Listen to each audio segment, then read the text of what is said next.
VS Vishnu കൂടി വിവരങ്ങൾ നൽകും. വിഷ്ണു, ഈ പരാതി അത് എപ്പോഴാണ് ലഭിച്ചത് എന്നുള്ള കാര്യത്തിൽ വ്യക്തതയില്ല എന്നാണ് മനസ്സിലാക്കുന്നത്. കാരണം പോലീസിന് പരാതി ലഭിക്കുന്നു, വളരെ രഹസ്യമായി പരാതി വെക്കുന്നു, പിന്നീട് വിദേശത്തുള്ള യുവതിയെ മൊഴിയടക്കം എടുത്ത ശേഷമാണ്, പ്രാഥമികമായി ഈ പരാതിയിൽ കഴമ്പുണ്ട് എന്ന് കണ്ടെത്തിയ ശേഷമാണ് പോലീസ് നടപടികളിലേക്ക് കടക്കുന്നത്. അങ്ങനെയാണെങ്കിൽ പോലീസിന്റെ ഭാഗത്തു നിന്നുണ്ടായ നീക്കങ്ങൾ അത് വളരെ ആസൂത്രിതമായി രാഹുൽ മാങ്കൂട്ടത്തിനെ ഇത്തവണ കൊടുക്കുക എന്നുള്ള ലക്ഷ്യത്തോടുകൂടെ തന്നെയാണ് എന്നുകൂടി വ്യക്തമാകുന്നുണ്ട്. ഈ പരാതിയുമായി ബന്ധപ്പെട്ടുള്ള കൂടുതൽ വിവരങ്ങൾ നമുക്ക് പത്തനംതിട്ടയിൽ നിന്ന് ലഭിക്കുന്നുണ്ടോ വിഷ്ണു? ഇപ്പോൾ കാനഡയിൽ താമസിക്കുന്ന തിരുവല്ല സ്വദേശിനിയായ യുവതിയാണ് പോലീസിന് പരാതി നൽകിയത്. ഇവരെ വീഡിയോ കോൺഫറൻസ് വഴി ഇവരുടെ മൊഴി എടുത്ത ശേഷമാണ് അറസ്റ്റ് ഉൾപ്പെടെയുള്ള കാര്യത്തിലേക്ക് പോലീസ് കടന്നത്. ഇന്നലെ 12:30 പാലക്കാട് നിന്ന് രാഹുൽ മാങ്കൂട്ടത്തിനെ അറസ്റ്റ് ചെയ്ത ഉടനെ തന്നെ പത്തനംതിട്ടയിലേക്കാണ് പോലീസ് എത്തിച്ചത്. ഇപ്പോൾ രാഹുലിനെ വിശദമായി AR ക്യാമ്പിൽ ചോദ്യം ചെയ്ത് വരികയാണ്.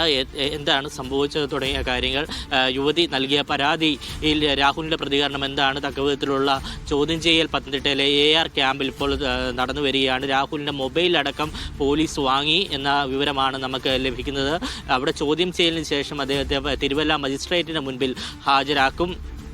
അവിടെയായിരിക്കും നിർണായക വിധി ഉണ്ടാകുക. അപ്പോൾ ഏത് തരത്തിലായിരിക്കും ഇതിൻ്റെ നടപടിക്രമങ്ങൾ ഉൾപ്പെടെയുള്ള കാര്യങ്ങൾ തിരുവല്ല മജിസ്ട്രേറ്റിന് മുൻപിൽ ഹാജരാക്കിയ ശേഷമായിരിക്കും നമുക്ക് അറിയാൻ കഴിയുക. ഇപ്പോൾ ചോദ്യം ചെയ്യൽ തിരുവല്ല പത്തനംതിട്ട AR ക്യാമ്പിൽ നടന്നു വരികയാണ്. അദ്ദേഹത്തിൻ്റെ മൊബൈൽ അടക്കമുള്ള കാര്യങ്ങൾ പോലീസ് പിടിച്ചു വാങ്ങിയിട്ടുണ്ട്. ഇന്നലെ അദ്ദേഹത്തെ പാലക്കാട്ട് നിന്ന് കസ്റ്റഡിയിലെടുത്തപ്പോൾ മറ്റൊരു മുറിയിൽ അദ്ദേഹത്തിൻ്റെ സഹായി ഉൾപ്പെടെ ഉണ്ടായിരുന്നു. അദ്ദേഹം പോലും അറിയാതെയാണ് രാഹുലിനെ അറസ്റ്റ് ചെയ്ത് പത്തനംതിട്ടയിലേക്ക് പോലീസ് കൊണ്ടുവന്നത്. പ്രത്യേകിച്ചും രാഹുലിൻ്റെ രാഷ്ട്രീയ തട്ടകമായിരുന്ന എല്ലാ തരത്തിലും രാഷ്ട്രീയപരമായി രാഹുൽ മാങ്കൂട്ടത്തിൽ ഉയർന്ന പത്തനംതിട്ടയിൽ നിന്ന് തന്നെ അദ്ദേഹത്തിനെതിരെ ഒരു പീഡന പരാതി ഉയരുന്നു.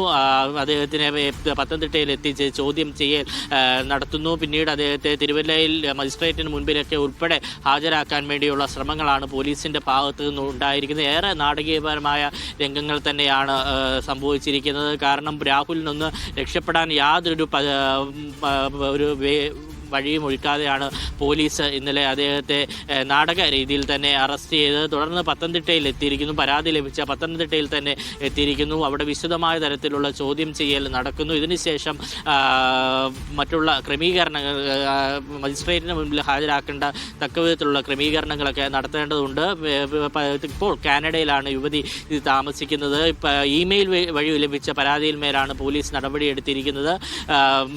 രാഹുൽ സാമൂഹിക മാധ്യമങ്ങൾ വഴിയാണ് രാഹുൽ മാങ്കൂട്ടത്തിനെ യുവതി പരിചയപ്പെടുന്നത്. പിന്നീട് കാണണമെന്നുള്ള ആവശ്യം രാഹുൽ മുൻപോട്ട് വെക്കുന്നു.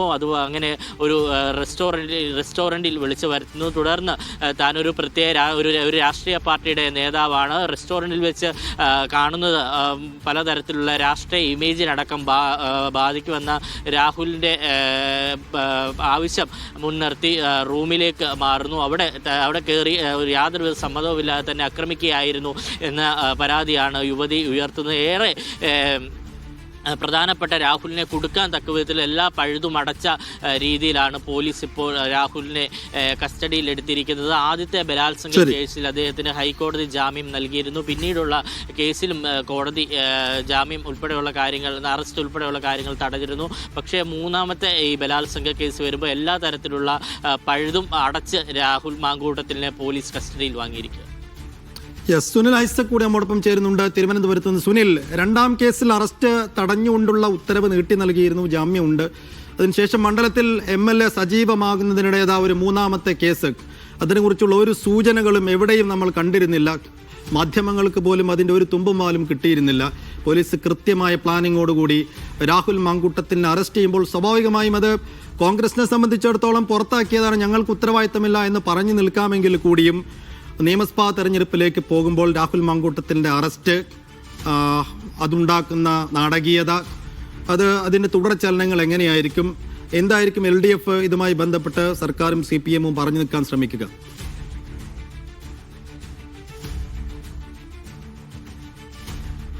സൈഫു, 1, 2, 3 പരാതികളും സമാനമാണ്.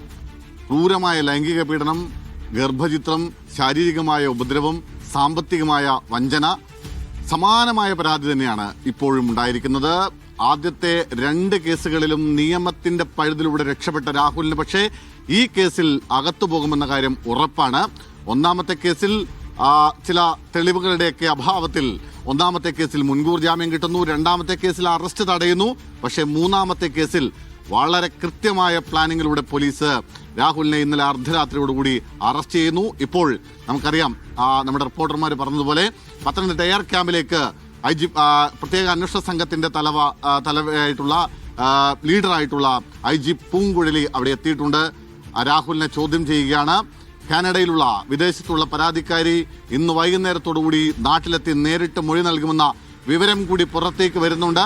കൃത്യമായ തെളിവുകളുടെ അടിസ്ഥാനത്തിലാണ് ഈ അറസ്റ്റിലേക്ക് പോലീസ് കടക്കുന്നത്. ഇന്നലെ അർദ്ധരാത്രിയോടെ പാലക്കാട്ടെ ഒരു ഹോട്ടലിൽ വെച്ച് രാഹുൽ മാങ്കൂട്ടത്തിൽ അറസ്റ്റിലാകുന്നു മൂന്നാമത്തെ പരാതിയിൽ. അത് ഞാൻ നേരത്തെ പറഞ്ഞു, സമാനമായ സാഹചര്യത്തിലാണ്, സമാനമായ കാര്യങ്ങളാണ്. പക്ഷേ അതിൽ നിന്നപ്പുറത്തേക്ക് മൂന്നാമത്തെ കേസിൽ കൃത്യമായ തെളിവുകളുണ്ട്. പരാതിക്കാരിയുടെ കയ്യിൽ DNA ടെസ്റ്റിനായി എടുത്ത ഭ്രൂണത്തിന്റെ സാമ്പിൾ അടക്കമുള്ളവ ആ പെൺകുട്ടി ശേഖരിച്ചു വെച്ചിട്ടുണ്ട് എന്ന വിവരമാണ് ഇപ്പോൾ പുറത്തേക്ക് വന്നുകൊണ്ടിരിക്കുന്നത്. മാത്രമല്ല, സാമ്പത്തികമായി ചൂഷണം ചെയ്തതിന്റെ തെളിവുകൾ, ശാരീരികമായി ചൂഷണം ചെയ്തതിന്റെ തെളിവുകളൊക്കെ ആ പെൺകുട്ടി സൂക്ഷിച്ചു വെച്ചിട്ടുണ്ട്. അതൊക്കെ അന്വേഷണ സംഘത്തിന് കൈമാറുകയും വീഡിയോ കോൺഫറൻസ് വഴി കൃത്യമായി മൊഴിയെടുത്ത് അതിൽ കൃത്യമായ തെളിവ് ഉറപ്പുവരുത്തിയതിനു ശേഷമാണ് രാഹുലിന്റെ അറസ്റ്റിലേക്ക് നീങ്ങുന്നത്. അത് ഒരു കാര്യം.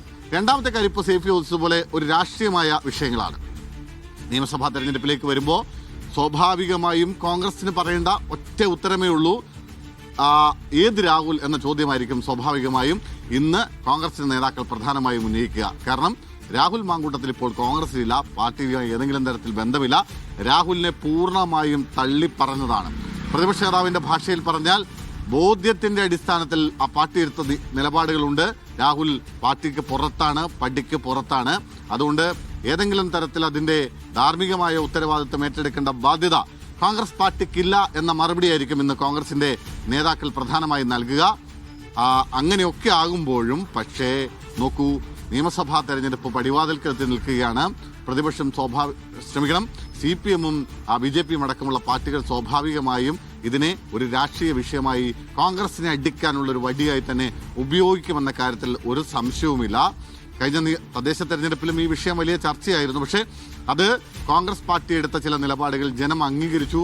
ജനം മാത്രമല്ല, CPI അടക്കമുള്ള പാർട്ടികളുടെ യോഗത്തിൽ പോലും അത്തരം നിലപാടുകൾ, അത്തരം അഭിപ്രായങ്ങൾ ഉയർന്നു എന്നാണ് പുറത്തേക്ക് വരുന്ന വിവരം. അതായത് രാഹുലിനെതിരെ നടപടിയെടുക്കാൻ തീരുമാനിച്ച കോൺഗ്രസ് പാർട്ടിയുടെ നിലപാട് ജനം അംഗീകരിച്ചിട്ടുണ്ട്. അതുകൊണ്ടാണ് രാഹുൽ മാങ്കൂട്ടത്തിൽ വിഷയം ഏതെങ്കിലും തരത്തിൽ വലിയ തിരിച്ചടിയാവാതെ കോൺഗ്രസിന് UDF-ന് തിരിച്ചടിയാകാതെ പോയത് എന്ന ഒരു വിലയിരുത്തൽ CPI പോലും ഉയർത്തിയിട്ടുണ്ട്. അതുകൊണ്ട് തന്നെ തദ്ദേശ തെരഞ്ഞെടുപ്പിൽ അതത്ര ക്ഷീണമായില്ല UDF-ന്. പക്ഷേ നിയമസഭാ തെരഞ്ഞെടുപ്പ് അടുത്തേക്ക് എത്തുന്ന സമയത്ത്, പടിവാതിൽക്കൽ നിൽക്കുന്ന സമയത്ത് ഈ വിഷയം വീണ്ടും സജീവ ചർച്ചയിലേക്ക് വരുന്നു എന്നതാണ് ഏറ്റവും പ്രധാനപ്പെട്ട ഒരു കാര്യം. അത്തരമൊരു ചർച്ചയിലേക്ക് വരുമ്പോൾ തന്നെ കോൺഗ്രസിനെ സംബന്ധിച്ചിടത്തോളം കൃത്യമായ നിലപാടെടുക്കാൻ കഴിഞ്ഞു. രാഹുലിന്റെ കാര്യം ചോദിക്കുമ്പോൾ ഏത് രാഹുൽ എന്ന് പറഞ്ഞു നിൽക്കാൻ കോൺഗ്രസിന് ഇപ്പോൾ കഴിയും എന്നുള്ളത് കൂടിയാണ്. അങ്ങനെയാണെങ്കിൽ ഇനി നിയമ നടപടികളുമായി മുന്നോട്ട് പോകുമ്പോൾ ഇത് രാഹുലിന്റെ മാത്രം ഫൈറ്റായി മാറുകയാണ്.